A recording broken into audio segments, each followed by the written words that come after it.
Mi semanas. compañera Cristina Cañedo está con Pablo Avilés, que es el director de Preclínica de Farmamar.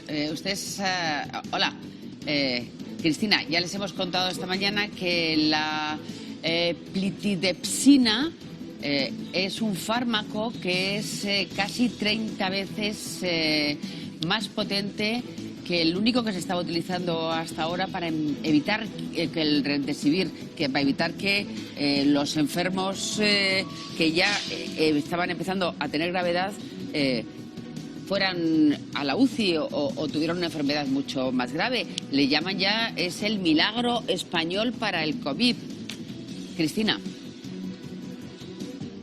Sí, Ana Rosa, yo lo único que me atreví a introduciros es que este fármaco es para utilizarlo en principio en adultos hospitalizados, pero no en UCI. El resto de detalles se lo dejamos al gerente de Preclínica de Farmamar. Buenos días. Hola, buenos días. ¿En qué consiste este medicamento? Bueno, este medicamento plitidepsina, que es el principio activo, fue inicialmente desarrollado como un compuesto antitumoral y de hecho está comercializado como tal en Australia para mieloma múltiple. Y al principio de la pandemia se estableció, conocíamos el mecanismo de acción y empezamos a tener contactos muy estrechos con virólogos de renombre absoluto, como el profesor Enjuanes, para fusionar nuestro conocimiento sobre el mecanismo de acción de esta molécula con el conocimiento de estos virólogos de la biología viral. Y encontramos una hipótesis en la que empezar a trabajar que sugería que podía tener un efecto antiviral sobre el SARS-CoV-2. Estos esfuerzos se ampliaron con la colaboración que ha dado como consecuencia el artículo publicado hace 2 días en el Science con el profesor García Sastre, el Musinaí y Krogan en la Universidad de California, en San Francisco, y otros autores, que son los autores principales junto con Christian White. Y lo que hemos publicado es todo el racional preclínico que justifica el hecho de pensar que plitidepsina pueda tener una contribución muy relevante en el tratamiento del COVID-19. ¿Por qué? Porque plitidepsina actúa sobre una estructura que se encuentra en la célula infectada por el virus. No actúa sobre el virus, sino sobre una estructura de la célula infectada. ¿Por qué es esto muy importante? Porque cuando un virus entra e infecta una célula, se adueña de determinadas estructuras moleculares para replicarse, para incrementar el número de partículas dentro de la célula y de esa forma crecer, expandirse y eventualmente salir de esa célula, infectar otras adyacentes o contagiar. Para eso el virus necesita, como digo, adueñarse de determinados aspectos. Es un ejemplo didáctico como si el virus, cuando entra a una célula infectada, necesitara hacer uso de una fotocopiadora, de manera que se fotocopiara a sí mismo. Plitidepsina, actuando sobre su diana, que es una proteína que se denomina F1A, lo que hace es bloquear la fotocopiadora. Y en datos, ¿cómo mejora? Porque sí que hemos visto que reduce la carga viral, para entender un poco cómo pueden mejorar los pacientes. Claro, efectivamente, el hecho de bloquear la capacidad del virus de replicarse dentro de la célula infectada, lo que supone es que cuando se infectan células, hemos visto que tiene una potencia muy grande, extraordinaria, es decir, tiene una capacidad de inhibir la replicación de esas células infectadas muy relevante, y lo que culmina la prueba de concepto es que en animales a los que se les ha inducido una infección por cepas de SARS-CoV-2 y se les ha tratado con plitidepsina, se ha visto que reduce en un 99% la carga viral, que es el concepto técnico que utilizamos para contar las partículas virales en los pulmones de esos animales. Pablo, hola, y buenos además, días. Lo que hemos visto in vitro, sí. Hola, buenos días. Discúlpame que no te quería interrumpir. Sí. Primero, enhorabuena, porque es un fármaco español. Pero ahora, lo que se está preguntando todas las personas que nos están viendo en este momento, que han leído los artículos de la que hemos hablado todos los medios durante estos días. Vale, esto se ha experimentado ya en animales, con un éxito casi del 100%, del 90 y tantos %. ¿Pero hay algún ensayo clínico ya?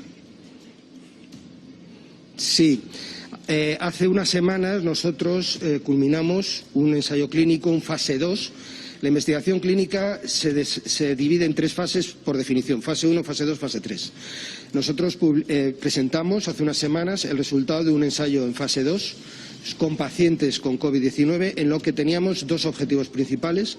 Uno era confirmar que las dosis, que son mucho más bajas que las que se utilizan para el tratamiento de los pacientes en mieloma múltiple, que he dicho está aprobado en Australia, en el COVID-19 las dosis son mucho más bajas y mucho menos numerosas.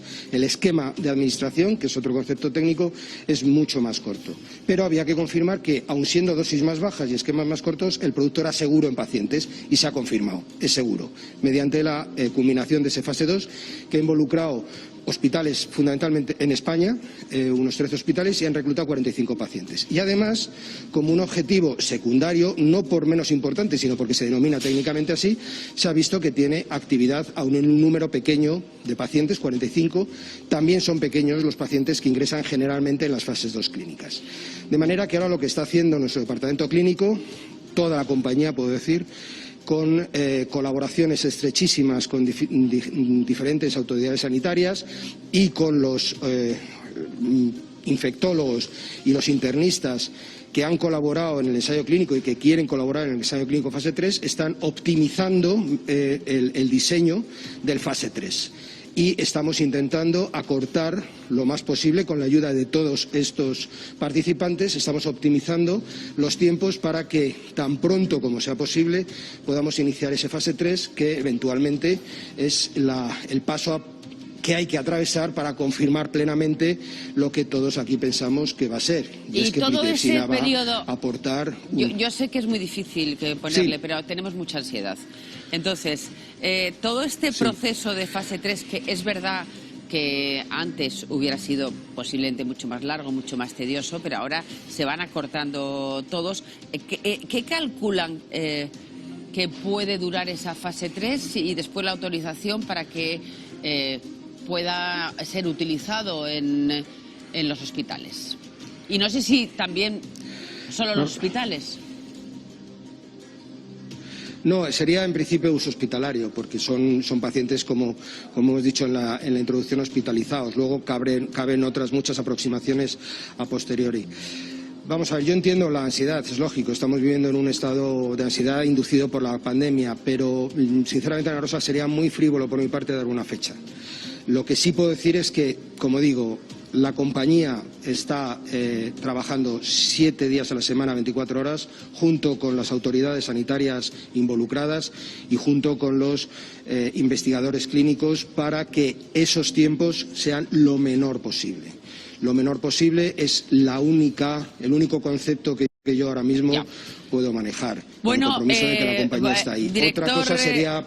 Pablo, director de preclínica de PharmaMar. Sí. Fíjate, ahora hace un momento estábamos poniendo verdes a los laboratorios de las vacunas. No a los laboratorios en general, de las vacunas, porque de repente dice, bueno, es que ahora no están llegando las que habían comprometido, se sospecha, Europa sospecha que lo están vendiendo por un precio más alto.